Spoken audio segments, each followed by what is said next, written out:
Welcome to the latest edition of the Mind-Gut Conversation, an interview series with prominent individuals in the area of brain-gut interactions, the mind, and health. Today's guest is Dr. David Ludwig, who is professor of pediatrics at the Harvard Medical School and professor of nutrition at the Harvard School of Public Health. Dr. Ludwig is a practicing pediatrician and investigator at Children's Hospital Boston and has provided medical care for thousands of overweight children and their families. He's also the founding director of the Optimal Weight for Life program, one of the country's largest multidisciplinary clinics for the care of overweight children. He also directs the New Balance Foundation Obesity Prevention Center at Boston Children's Hospital.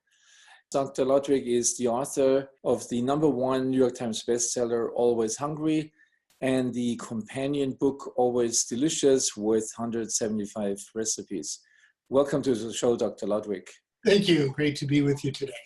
So you've written a very popular, very important book that I think has really come onto the scene and has introduced kind of provocative concepts about obesity and diet that have really changed in many ways the paradigm that has prevailed for quite some time, that diet should really focus on a decrease in fat intake, and that the obesity epidemic that we're currently experiencing is largely due to high fat consumption in the diet.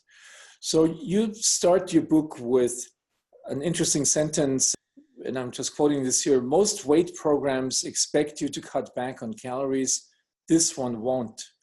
So my question is, how can you lose weight or maintain a normal weight without having a neutral balance between calorie intake and energy expenditure? Sure. We ultimately do have to have what's called a negative energy balance to lose weight. Fat is a rich store of energy, actually very prized in history, because having some excess fat would help you survive a famine or help you survive an illness. But that rich store of calories has to be depleted if you're going to lose weight, if you're going to become less fat. The question is, which comes first, the overeating or the process of becoming obese? And I think we've reversed that with really unfortunate consequences to the success of obesity treatment. Let's think about it this way. Most people, overeat because they're hungry. And if you cut back calories, what happens to hunger? It's going to increase ever more. So are we supposed to live the rest of our lives with that battle between mind and metabolism? An alternative way of approaching this is not to focus on calorie restriction, but instead think about ways of eating that decrease hunger and support metabolism. Then your calorie intake drops naturally without that ongoing conflict between mind and metabolism. Let me give you one other example. Body weight, we know, is controlled by our biology. It's very clear. When we, certain genes make us heavier or lighter. When we cut back on calories, the body fights back in predictable ways, not just with increased hunger, but with slowing metabolism. So body weight is biologically controlled. But there are many other functions that we understand have a biological basis, like body temperature. Let's say you developed fever and you went to your doctor, with high temperature. And your doctor said, fever is just a problem of heat in and heat out, kind of just like we say calories in, calories out for body weight. Fever is just a problem of heat in and heat out. It's simple, the treatment. Just get into an ice bath. You'll suck heat out of your body and your temperature will break.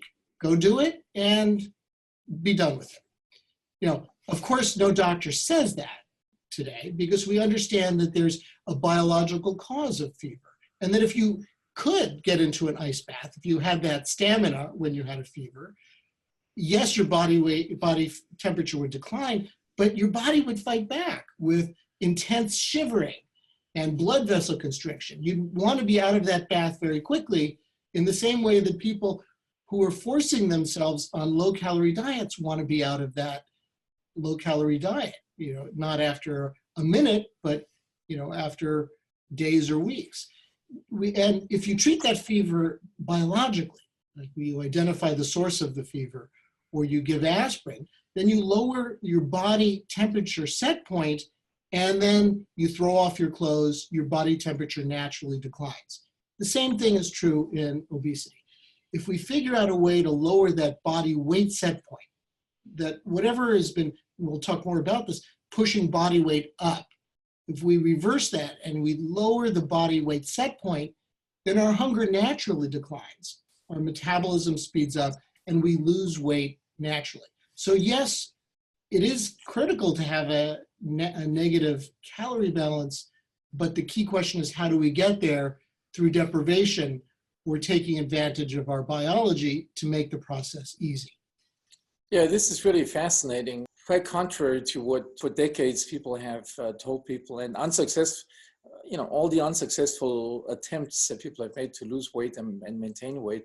I'll come back to this and ask you something about how successful this approach has been in your experience. And let me continue this with another question. The always you write in your book, the always hungry solution ignores calories and targets fat cells directly. Using the right type of combinations of food and other lifestyle modifications, you can reprogram your fat cells to release their stored calories and the pent-up calories and send them back to your body.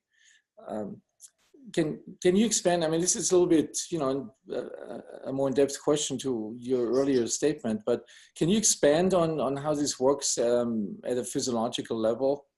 Sure. Well, our basic premise, which is supported by decades of work in my laboratory, but also by hundreds of studies from groups around the country and research dating back decades, if not a century.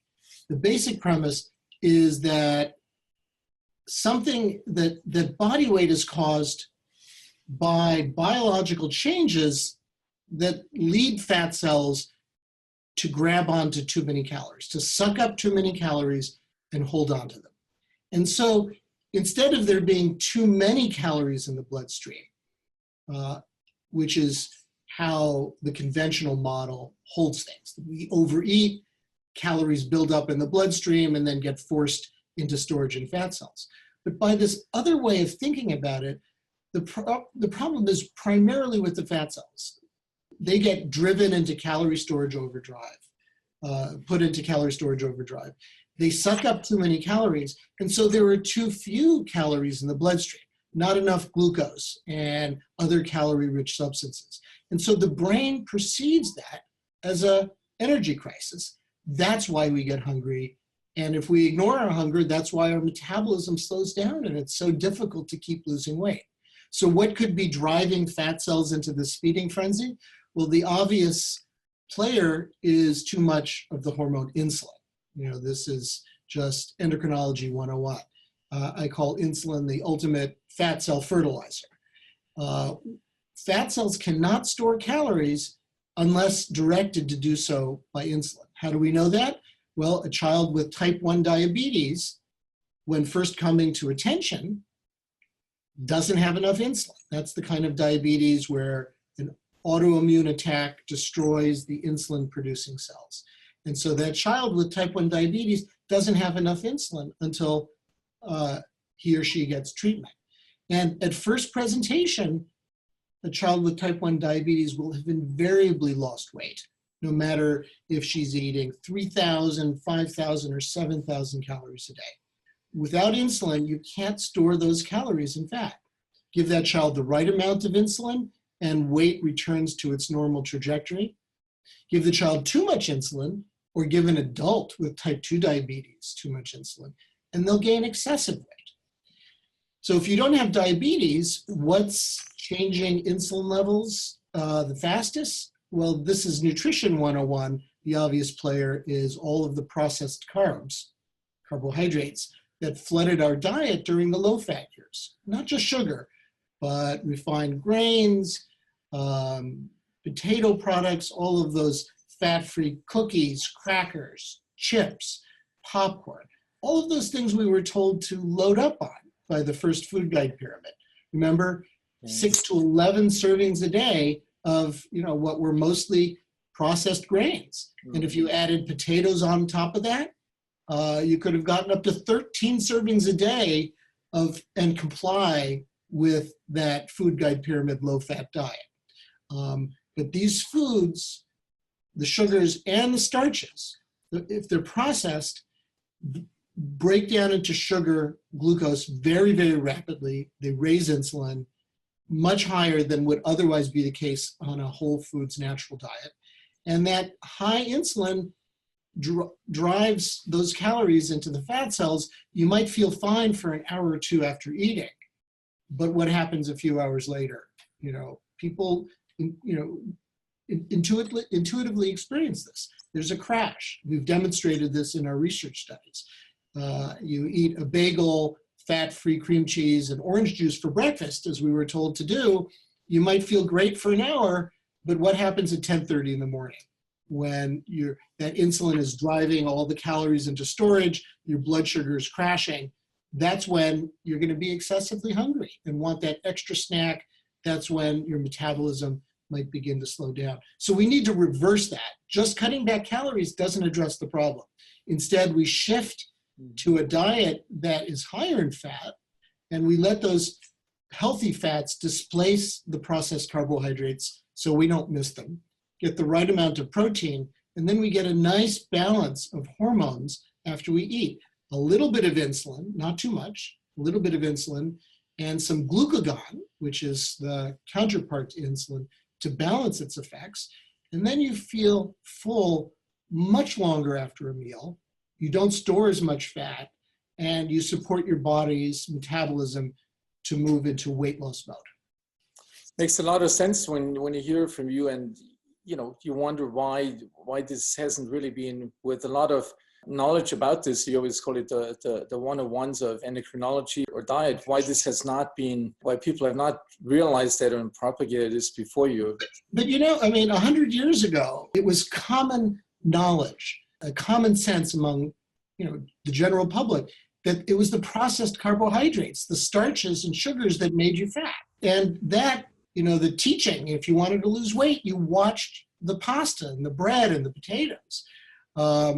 And that changed with the low-fat era, in the 1970s, when initially people were advised to cut back on saturated fat because of the concern of its link to heart disease. But that message quickly generalized to, if you don't want fat on your body, don't put fat into your body. And it was based on very weak science. We now know that there is no relationship between dietary fat and body fat. That the people eating the most amounts of fat in the United States are no heavier than the people eating the least amounts, and that some of the highest fat foods we have, like nuts, olive oil, full-fat dairy, dark chocolate, are among the most health-protecting, not only preventing weight gain, but also protecting against diabetes, heart disease, and cognitive decline. Remember, the brain is mostly fat, and these high-fat foods in their natural state are full of antioxidants and phytochemicals. They don't raise insulin levels, and they provide a very good, satisfying alternative to the processed carbohydrates. And the last thing I'll say is that we now have much better research, clinical trials that fairly compare low and high-fat diets. And in the meta-analyses of these clinical trials, when both groups get the same attention to treatment. In the 70s or 80s, they gave a low-fat diet to one group that got a lot of attention, personalized advice and encouragement to exercise and behavioral supports, against a control group that got nothing. That's not a fair comparison. And even in those studies, the low-fat diet did rather poorly. But in the more fair studies that control all of these other components of a study, of an intervention, the higher fat, low carb diet has won in every meta-analysis, suggesting that our advice, the advice to cut back on fat, has not only been ineffective, it might have actually contributed to the problem in the first place. Let me ask a couple of questions about, so you emphasize the term processed carbohydrates, and then also, briefly address this idea of fat sources, dietary fat sources. So let me first ask you about the concept of processed foods and processed carbohydrates. So if you would you include in your recommendations to cut back on carbohydrates also whole grains or brown rice, like all the non-processed, naturally occurring carbs that people have been eating and are eating in traditional cultures? Or is the main focus on the processed versions of the carbohydrates that are really culprit? So in Always Hungry, our book, we have a 3-phase program. And in phase 1, which is 2 weeks, we cut back carbohydrates to 25%. Now, that's not a ketogenic diet, and it still lets you have fruits and vegetables, legumes, but we eliminate all grains, white potatoes, potato products, and sugar for 2 weeks. And instead replace them with 50% fat and 25% protein. So the idea here is to jumpstart changes in your metabolism. You get rid of all of these processed carbohydrates and all of the carbohydrates that have what's called a high glycemic load. They digest into sugar and raise insulin. We get rid of all of those for 2 weeks to let your hormones and metabolism settle down to begin that process of shifting into a weight loss metabolic state. And then phase 2, which you stay in as long as you continue to lose weight to your new sort of lower body weight set point, adds back unprocessed grains. So we're not talking about brown breads that might say that they're whole grain, but they're still highly processed. You can kind of roll them up into a little ball, drop them, and they bounce. We're talking about real minimally processed, unprocessed grains. So brown rice, steel-cut oats, pearl barley, quinoa, and then there are a variety of old world grains, other more exotic grains that people like teff, which are delicious and a little slower digesting, very nutritious. So we add those back in phase 2, and then in phase 3 we let people experiment a little bit with the processed grains, breads, maybe even a little dessert. But it's critical to recognize that people vary in their capacity to handle these foods. For some people, after they clean the metabolic slate, they can return to a reasonable amount of these processed carbohydrates without problems. Other people, one serving will set them into a cycle of food craving, overeating, sort of activating almost a sense of food addiction. And so for those people, they've experienced the benefits of doing without it, and they choose. But a lot of these, in our experience, we've gotten many stories from people who just, for them, the fleeting pleasures of processed carbohydrates just isn't worth, the impact that it has on their health. You mentioned the fact that these inter-individual variabilities between how people crave for food, like you mentioned this term food addiction, that based on surveys, some 20% of obese people seem to qualify for that term. Why do you think there are these inter-individual differences? And I realize that there's now companies that, based on the microbiome or based on metabolites, are trying to identify individuals that benefit from personalized diets. Do you agree with this general concept, or? Well, there's clearly huge differences between people in metabolism and their susceptibility to diet. If you have type 2 diabetes, that's the ultimate metabolic meltdown. It is by definition severe carbohydrate intolerance.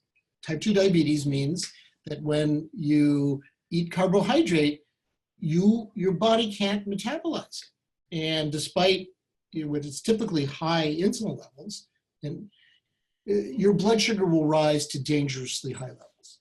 And so what's the sense in type 2 diabetes, which is by definition, carbohydrate intolerance, what's the sense of prescribing a low-fat, high-carbohydrate diet as has been done for so many years? You know, it's like we wouldn't take somebody with lactose intolerance and give them a high lactose diet, you know, but yet we do that with diabetes. So for those people, I think that a very low carbohydrate diet and up to potentially including a ketogenic diet has great benefit. And that may be a lifetime issue, you know, for people who have compromised beta cell functions. Although some people may recover substantially and be able to tolerate some more carbohydrate over time. But the easiest way isn't to check your genes, do advanced metabolites. You know, just get rid of the processed carbohydrates for a while, see how you feel. Your body will let you know very quickly. You know, if you start losing weight much more easily than you've experienced on a calorie-restricted low carbohydrate diet, if your mental clarity is better, if your energy is more consistent after a meal, you know, if you wake up in the morning with less chronic inflammation in your body, your joints aren't feeling stiff, that is a very powerful sign that you're benefiting, and that becomes your teacher. Then that doesn't mean you'll need to maintain a very low carbohydrate diet for the rest of your life, but it suggests that for a period of time, you know, that's going to be an effective focus for you. Some of the recommendations that you give to people after they've lost the weight is kind of reminiscent really of a Mediterranean type or traditional Mediterranean type diet which has naturally, certainly in its traditional form, not the modern Italian version, but in its traditional form, a lot of plant-based fats and oils in it. Would you say, I mean, there's a lot of evidence from studies about the health benefits, and now in many large, as we talked about earlier, in large NIH-funded studies, people look at the benefits so not just in metabolic disease, but also Alzheimer's disease, depression, in Parkinson's. So do you think the traditional Mediterranean diet does have most of the benefits of what we have been talking about? Well, I begin by just saying that there is no one traditional Mediterranean diet. You know, what people ate in Greece differs from Italy, from France, from Lebanon, you know, from North Africa. There are some commonalities, though. These were not low-fat diets, and olive oil was extensively present throughout much of those regions. There was a climate that allowed for lots of whole fruits and vegetables and legumes.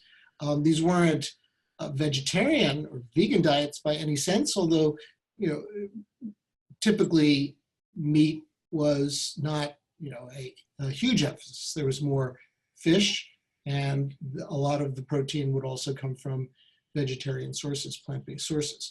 But, you know, to say plant-based also can be misleading, because a pizza, if you leave off the cheese, and Coca-Cola is plant-based, that's not going to be particularly healthy. An animal-based diet, such as the one consumed by Laplanders in the northern parts of Norway, or the Native Americans of the plains who would be eating buffalo much of the year, or the Inuits eating fish. You know, these are animal-based diets, but they were also very helpful. There was little, if any, evidence of diabetes until the processed carbohydrates entered. Now, that doesn't mean that there's enough wild animals for all of us to be eating that way today. We clearly need grains to feed the population. But I think maintaining an understanding of the quality and the processing, you know, is a commonality. And lastly, I would say, so our phase 3, which winds up with about 40% carbohydrate, 40% fat, 20% protein, you know, is in the range of Mediterranean diets. And we are our program is very compatible with a plant-based diet, although we don't say that everybody needs to be vegetarian. We think that's a personal choice. Mhm. One of the very confusing experiences for me has been, like, you go to a meeting. I mean, just the meeting I attended the last couple of days in Boston, where most of the animal experiments are done.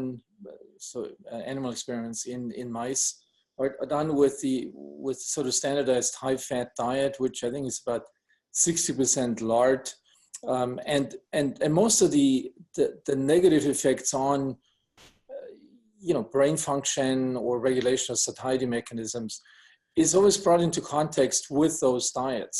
And I think that's still prevalent. I mean, despite your book and the changing paradigm now in human nutrition.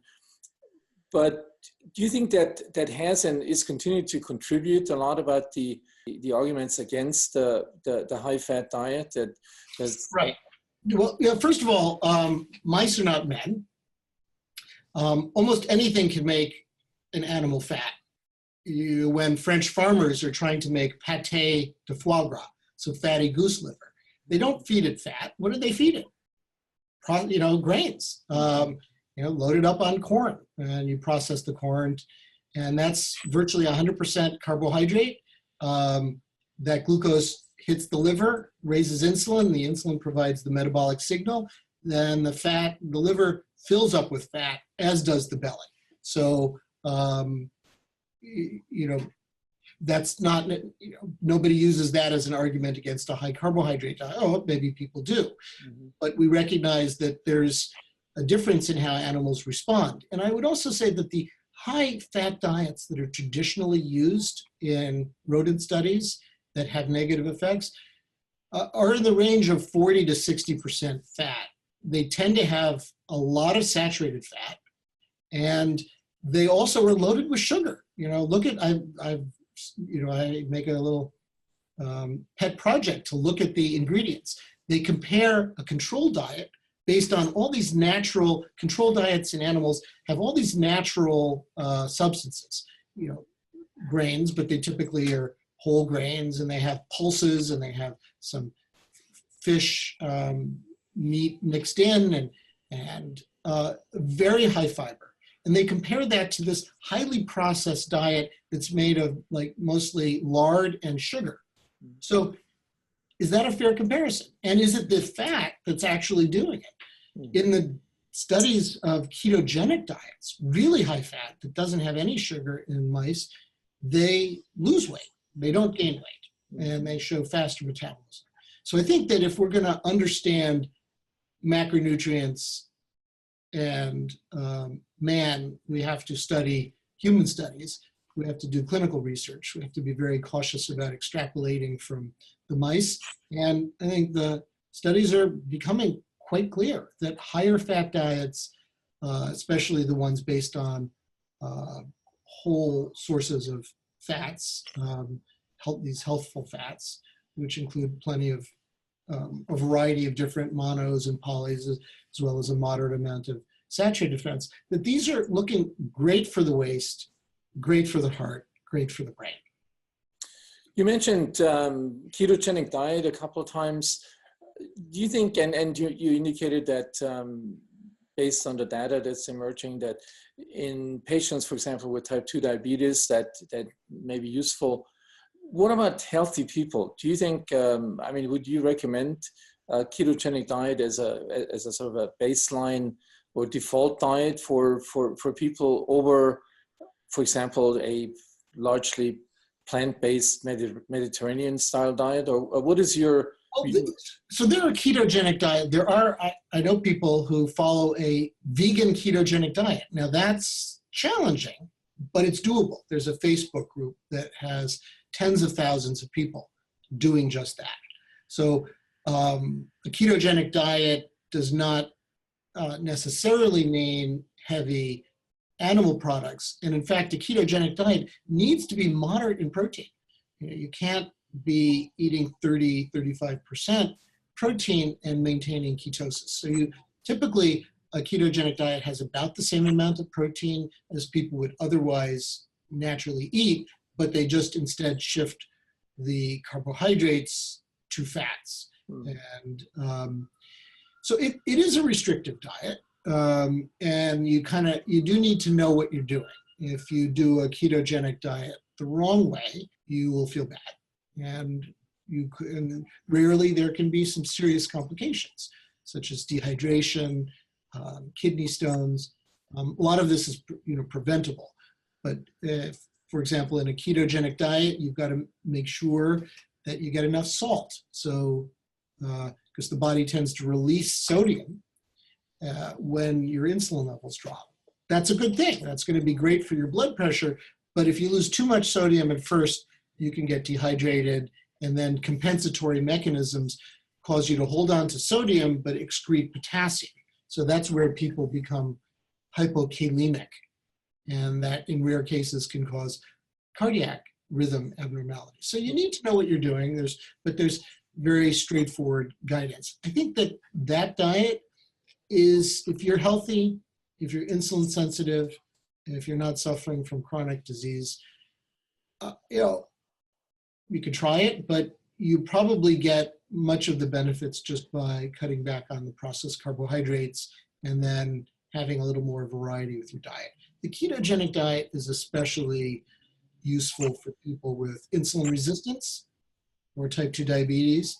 It's also being looked at in neurodegenerative diseases. Alzheimer's in particular seems to involve defective uptake of glucose. People have talked about Alzheimer's as type 3 diabetes, the diabetes involving the brain. And ketones provide an alternative fuel that the brain can still use even if it's insulin resistant. So there's very promising initial data, or at least conceptually, for a ketogenic diet for neurodegenerative diseases. And then perhaps the last situation is cancer. Many cancer cells have a dependency on glucose.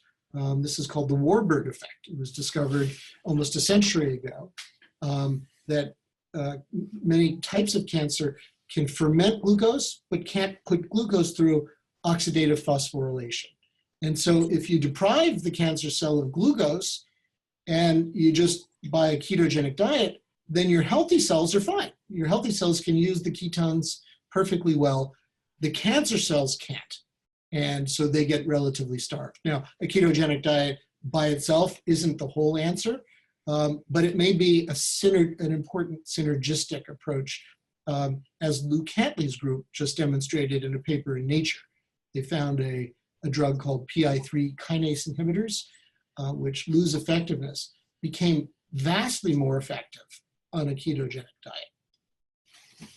Very interesting. Coming back to your 3-step diet plan with the 3 phases. So, just briefly going through this: conquer craving, retrain your fat cells, and lose weight permanently. So it sounds, at first glance, it sounds very easy to do, almost too easy. And if it is so easy, why has nobody come up with this before? And why is not everybody doing it to lose weight? So when you look at the literature, it seems that almost nothing except bariatric surgery has been able to lead to significant and particularly sustained weight normalization. So this phenomenon that people lose weight and then it comes back, this yo-yo effect seems to be sort of a fairly common phenomenon.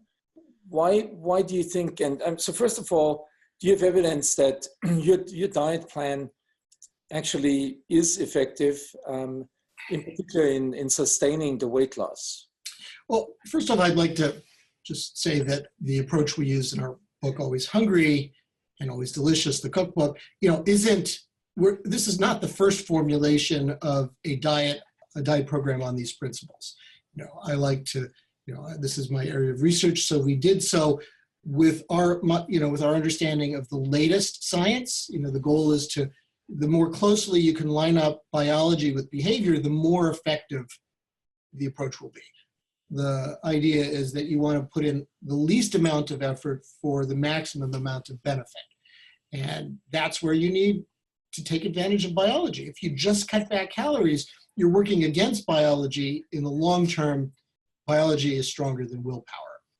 We know. So, but this approach isn't the first iteration. It's just the one that I think is the closest to the state-of-the-art science. There have been reduced carbohydrate diets for years. In asking about long-term effectiveness, we have to distinguish between effectiveness and efficacy.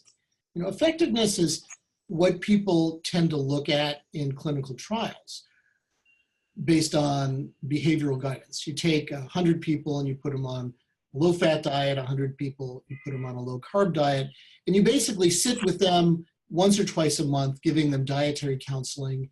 You give them a few recipes, and then you say, go out and do it. And people can do so for a while, but then what happens? In our toxic food environment with all the temptations, people lose the ability to stick to the diet.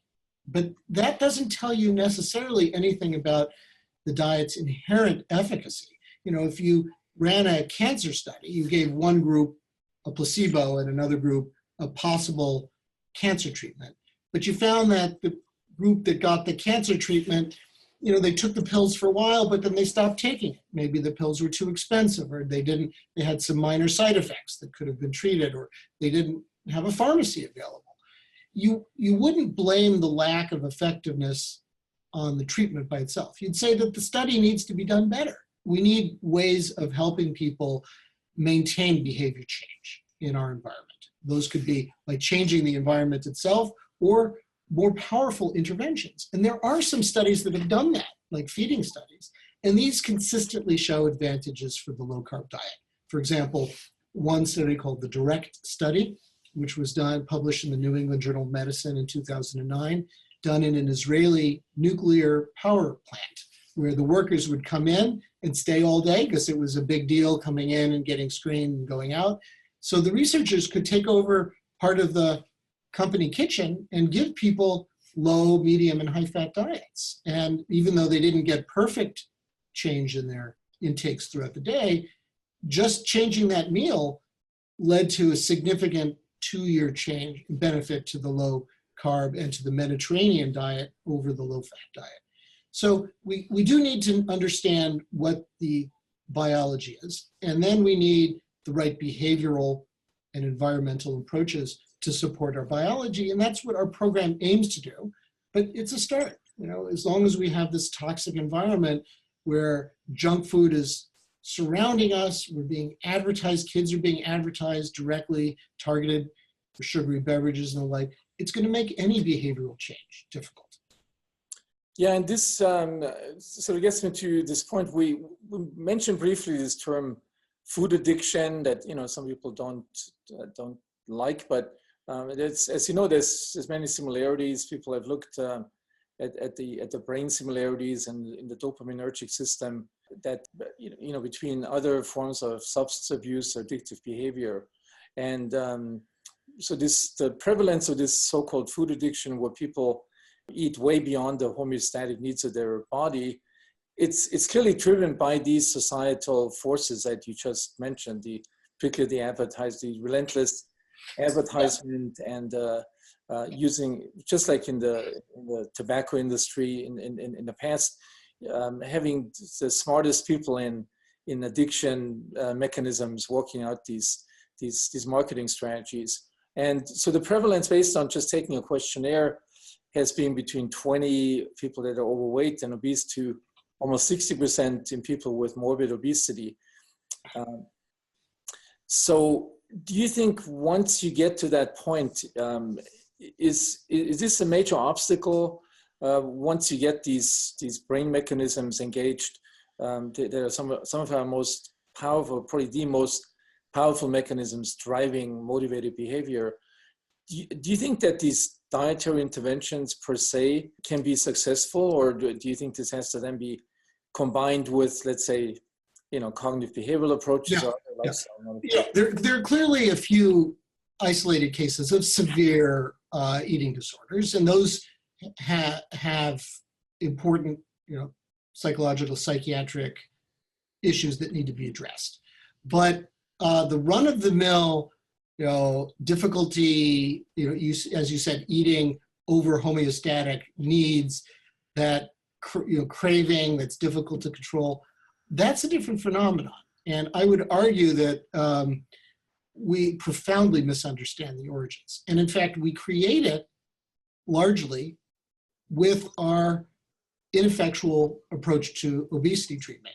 You take people who are already hungry, as we talked about at the beginning, you tell them to cut back calories. That's going to not only increase their hunger, but it's going to stimulate cravings. It also activates the parts of the brain, the nucleus accumbens, that makes us crave things. And so it's our treatment that is fostering those cravings to begin with. What are the foods that we crave? They're all processed carbohydrates. Who binges on butter or olive oil or unsweetened chocolate or almond butter? I mean, think about binging on butter. Butter is tasty. In fact, most people would think butter is tastier than bread, if you just put it out that way. You take a bite of butter and, okay, it tastes interesting. You take your second bite. By the time you've gone halfway through a stick of butter, you're feeling like overwhelmed. And, if you finish that quarter pound of butter, you're not going to be interested in any more eating for a long time. But if you binge on bread, that's very easy to do. There's no problem eating a half a loaf of bread, eating 500, 750 calories of a bagel or a muffin, popcorn, and you do so, it's easy to do, and you're going to send your insulin levels up. That's going to drive those calories into storage. A couple hours later, you'll be ready to do it again. So there's a profound misunderstanding that we're binging because we're losing control due to how tasty food is. The common binge foods are not particularly tasty. Really, how tasty is popcorn? It's fine. But we're binging on them because of their biological effects. And we aim to prove that in a study we published in American Journal of Clinical Nutrition 2013. We took 12 men who were overweight, who had high BMI, and we gave them on 2 separate occasions identical milkshakes. And this was done in a double-blind fashion. So the milkshakes were designed to taste the same, had the same sweetness. But one had slow digesting carbohydrate, uncooked cornstarch. So that's a very slow digesting carbohydrate. And the other had corn syrup. So they both come from corn. They were both glucose. None of them had fructose. But corn syrup is the fastest possible hit to the body of glucose. So same calories, same sweetness. We gave them these 2 milkshakes on different days. And then we did brain imaging with something called arterial spin labeling MRI, functional MRI. And we found that, yes, that blood sugar surged higher and then crashed after that fast-acting milkshake. People reported being hungrier at 4 hours. And then at 4 hours, we found one area in the brain lit up like a laser after the fast-acting milkshake. That was the nucleus accumbens, ground zero for cravings, saliency, addiction, motivation-related behaviors around eating.